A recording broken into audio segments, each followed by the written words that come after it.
Madame, Monsieur, bonsoir. Merci de vous informer avec nous. C'est toujours l'inquiétude autour des chocolats Kinder vendus en masse en cette période de Pâques, mais rappelés pour suspicion de salmonelle. Cette bactérie a déjà infecté plus d'une centaine de personnes en Europe. Alors quels sont ses dégâts sur l'organisme des plus jeunes en particulier? Élément de réponse avec Clara Wertz. Des carrés de chocolat tout juste découpés. Mais avant de finir ainsi, ces petits carrés ont dû accomplir tout un parcours, de leur arrivée en fève à la réussite de certains tests sanitaires, pour parvenir à cette étape essentielle pour éviter la salmonelle. C'est même une des étapes les plus importantes, puisque c'est ici qu'on va torréfier les fèves. Donc ça veut dire quoi? Ça veut dire que chaque recette de chocolat a sa propre température, durée de torréfaction. Simplement, ici, s'il y a le moindre problème durant l'étape de torréfaction, en termes de durée, en termes de température ou quoi que ce soit d'autre, coupure de courant, on n'a jamais eu de problème jusqu'à présent. Mais ici, on va le savoir, et donc on aura une alerte, on va tout bloquer et le lot sera écarté. Toutes ces étapes permettent aussi d'éviter la salmonelle, une bactérie vivant surtout dans le tube digestif d'animaux. Elle peut donc atteindre certains aliments comme le lait. Il faut donc s'assurer de la qualité de chaque ingrédient. Nous, en fait, on a un point d'honneur aussi à avoir la chaîne la plus courte d'approvisionnement. Ça veut dire qu'on travaille avec une coopérative et on a une quarantaine de familles de producteurs avec lesquels on travaille qui sont identifiés. Et donc ça nous permet aussi, s'il y avait le moindre problème, de pouvoir tracer éventuellement l'historique d'une situation. Plus la chaîne est grande, plus il est difficile de vérifier tous les ingrédients. C'est pourquoi ces œufs en chocolat voyageant à travers l'Europe ont plus de chances de transporter la salmonelle. À un moment, donc, cette bactérie a dû être introduite dans un des composants du chocolat. Et ce chocolat est distribué en grande quantité dans de nombreux pays européens. Et c'est pour cela que ça touche plusieurs pays. C'est l'une des maladies les plus répandues en Europe. Les symptômes sont communs, crampes d'estomac, fièvre et diarrhée. Elle est la plupart du temps inoffensive. Certains groupes sont plus à risque, comme les enfants, les femmes enceintes et les personnes âgées. Oui, et l'usine Ferrero d'Arlon, productrice de ces Kinder, est clairement dans le collimateur de l'AFSCA, l'Agence pour la protection de la chaîne alimentaire. Maxime Dumoulin est sur place. Bonsoir Maxime. L'AFSCA enquête à l'intérieur même de l'usine et cela risque de prendre du temps. Oui, l'AFSCA vient de le confirmer. Elle était hier toute la journée pour procéder aux premières analyses jusque tard hier soir et encore toute la journée d'aujourd'hui pour cette enquête qui va durer longtemps sans doute. On nous parle de plusieurs jours voire même de plusieurs semaines alors qu'une grande question reste en suspens. Est-ce que les chocolats Kinder sont à la base de quelques 125 salmonelloses détectées un petit peu partout en Europe dont une vingtaine rien qu'en Belgique? Le lien il n'est pas encore clairement établi même si eh bien, ces salmonelloses font suite presque systématiquement à la consommation des fameux chocolats Kinder. Pour l'heure, les chocolats qui posent problème ont été en tout cas retirés des rayons en Belgique ou même ailleurs. Ici, le personnel poursuit la production, non sans crainte, on s'en doute, pour l'image de leur entreprise. Merci à vous Maxime. Dans l'actualité, il y a aussi une importante panne qui a privé 3 communes bruxelloises d'électricité. À l'origine du problème, un transformateur défectueux et un câble sectionné lors d'un chantier. Et cette information-là, eh bien, elle a mis du temps à parvenir aux équipes de réparation. Laurent Van de Berg et Laurent Rare. Une chaussée de Schaerbeek ouverte pour des travaux d'égouttage. Une opération en principe tout à fait classique, sauf qu'ici, tout ne s'est pas passé comme prévu. Il a cassé une câble avec grue, il a arraché. Ce câble, long de 6 km, permet d'alimenter une trentaine de cabines à haute tension. Sans ce câble, plus d'électricité. Résultat, plusieurs quartiers de Schaerbeek, Evere et Etterbeek privés de courant. Des immeubles entiers plongés dans le noir. La surprise pour des milliers d'habitants, comme Eric, qui rentre chez lui. On va vous suivre, monsieur. Dans le hall de son immeuble, plusieurs voisins attendent. Parmi eux, Jana, 88 ans, son appartement est au 8e étage. Et vous venez de faire vos courses? Oui, mais fameux. Et donc vous attendez? J'attendais des vagues positives. Car les ascenseurs ne fonctionnent plus. Alors, la seule solution, monter à pied. 7 étages pour Eric, dans une cage d'escalier totalement obscure. Ah ben écoutez, on va vous éclairer grâce à notre caméra. Vous êtes bien commode. Après plusieurs minutes d'effort, nous voilà enfin arrivés, un peu essoufflés. Vous avez l'habitude de monter comme ça les 7 étages? C'est rare, c'est très rare. Des habitants touchés, mais aussi des commerçants, comme ce gérant de snack qui a dû s'interrompre en pleine heure de pointe. On est limité en bon contact, le wifi et tout ça c'est clair. Tout ce qui est chaud on ne sait pas faire. On ne sait pas recuire du pain non plus, donc on vend ce qu'on a et puis basta, c'est fini quoi.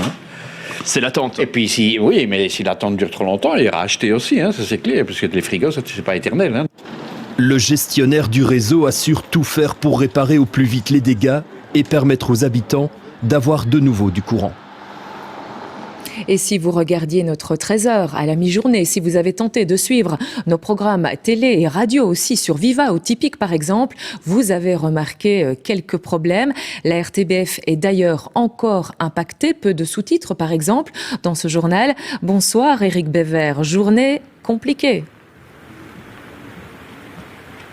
Ah oui, journée compliquée en effet Nathalie, pour nous à l'RTBF, mais également pour nos auditeurs et nos téléspectateurs. La panne d'électricité qui s'est déclenchée à Schaerbeek ce midi nous a touchés de plein fouet. Alors on espérait que ce serait vite résolu, mais ça s'est prolongé. Vous l'avez dit, ce n'est pas encore tout à fait réglé. Ajoutez-y un générateur de secours qui lâche et ce sont tous nos programmes qui ont trinqué. Les programmes qui ont été évidemment touchés de plein fouet. Première victime, le journal télévisé de 13 heures qui a été réduit à 12 minutes, ce qui a dû rappeler des bons souvenirs à Ophélie Fontana qui est le présentait. Ensuite, il a fallu que tous nos programmes proposent un programme unique en télé comme en radio. C'est ainsi qu'en radio, toutes les chaînes ont diffusé la première jusqu'à 17h30 et en télé, nos 3 chaînes télé ont diffusé le Grand Prix cycliste de l'ESCO. Alors certaines émissions, bien sûr, ont été supprimées, elles seront reportées. Certaines ont été supprimées tout simplement, comme l'édition de ce soir dont n'est pas des pigeons. Toutes nos excuses, bien sûr, toutes les excuses de l'RTBF pour tous ces changements indépendants de notre volonté. Mais la bonne nouvelle, c'est que tout devrait rentrer dans l'ordre après votre journal, Nathalie. C'est sans doute votre bonne étoile qui va jouer. Enfin, je dis devrait, je suis prudent, car les techniciens des Cybelgas sont encore sur le terrain. Ils vont, paraît-il, y passer encore une bonne partie de la nuit. Mais ils nous affirment que tous les habitants, en tout cas du quartier de Bruxelles, d'Etterbeek, de Evere et de Schaerbeek, ont retrouvé l'électricité ce soir. À signaler encore, à propos de l'RTBF, que le site internet de l'RTBF a fonctionné normalement durant toute la journée, ainsi que la plateforme Ovio en replay. Croisons les doigts bien sûr pour que tous ces soucis soient définitivement terminés au plus tôt, y compris la pluie d'ailleurs. Allez, on y croit et on continue bien sûr à vous informer. Merci beaucoup Éric. Passons à l'actualité internationale avec de nouvelles réunions au sommet sur le sort de l'Ukraine et la pression à exercer sur la Russie et avec un avertissement sur le terrain. Les autorités ukrainiennes appellent les habitants de l'Est du pays à quitter immédiatement la zone. Les autorités craignent une nouvelle offensive majeure de la Russie. C'est le cas à Kramatorsk dans le Donbass. Voyez ces images commentées par Catherine Tonero. Dans ce qui était une cour de récréation, un cratère fumant d'une dizaine de mètres de diamètre désormais. Voici ce qu'il reste de l'école de Kramatorsk, touchée hier par un missile qui visait peut-être le commissariat de police voisin. C'est la première fois en tout cas que le centre est touché par une frappe russe. Jusqu'ici, cette ville du Donbass avait été relativement épargnée, mais aujourd'hui, elle redoute une offensive d'ampleur. Je crois que les Russes ne céderont jamais sur le Donbass. Ils ont laissé tomber Kiev, mais ici, ils n'abandonneront jamais. Conséquence, des centaines d'habitants quittent la ville. Comme au premier jour de la guerre, de longues files de voitures sur les routes et des trains pris d'assaut. À la gare principale, femmes, enfants et personnes âgées se pressent. Dans la tristesse, la résignation et l'angoisse. Partir vers l'ouest, coûte que coûte. Je ne sais pas où nous allons. On espère juste que tout ira bien. On espère revenir, mais on va attendre et essayer de rester en vie. Tout ici est terrifiant. Plus de 3000 personnes ont pu être évacuées, mais hier les convois ont été interrompus, le temps d'inspecter les voies ferrées à l'extérieur de la ville qui a essuyé de nouveaux bombardements. Face à cette pression croissante sur Kramatorsk, le gouverneur de la région a de nouveau prié la population de quitter la zone. Nous pouvons nous attendre à tout de la part de l'ennemi après tout ce qui s'est passé. Des actes de représailles. Nous nous attendons à tout. Une longue attente a commencé à Kramatorsk, sur le front est de l'Ukraine, désormais cible prioritaire du Kremlin. Et une équipe de France 2 s'est rendue à Borodianka. C'est environ à 50 km de la capitale, Kiev. C'est une autre ville qualifiée de martyre, traversée et frappée par les Russes. Ne reste aujourd'hui que ruines et désolation dans cette localité de 13 000 habitants. Regardez. À Borodianka, les missiles et les bombes ont frappé aveuglément, sans distinction. Cet immeuble n'était pas une enceinte militaire. C'était la résidence principale de la ville. 9 étages, pulvérisés en un éclair par une frappe aérienne. Dans les ruines de ces habitations, des fragments de vie. Des morceaux de tissu, des vêtements déchirés. Et des victimes, pas encore dégagées. Toutes les maisons ont été détruites. C'est effrayant. Il y a des gens sous les décombres partout. Des centaines là-bas et plusieurs ici aussi. Les colonnes de chars russes ont emprunté cet axe pour tenter de rejoindre la capitale ukrainienne. Aux abords de la ville, des centaines de caisses d'armement abandonnées dans les champs. Des munitions par centaines qui devaient servir à percer les défenses ukrainiennes.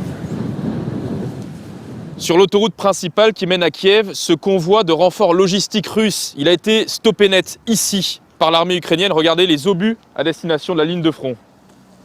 Des obus et des tirs d'artillerie qui, à Borodianka et ses environs, visaient parfois directement les civils.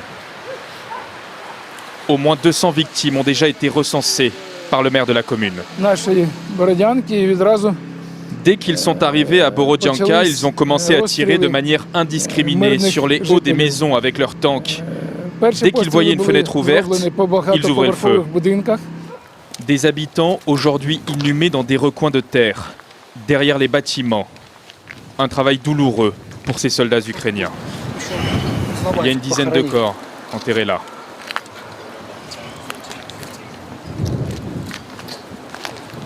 Roman Yerko ne s'y fait pas. Il nous affirme que les enfants reposent ici. Les Russes ne nous laissaient pas enterrer les corps. Ils ne nous laissaient pas approcher des cadavres.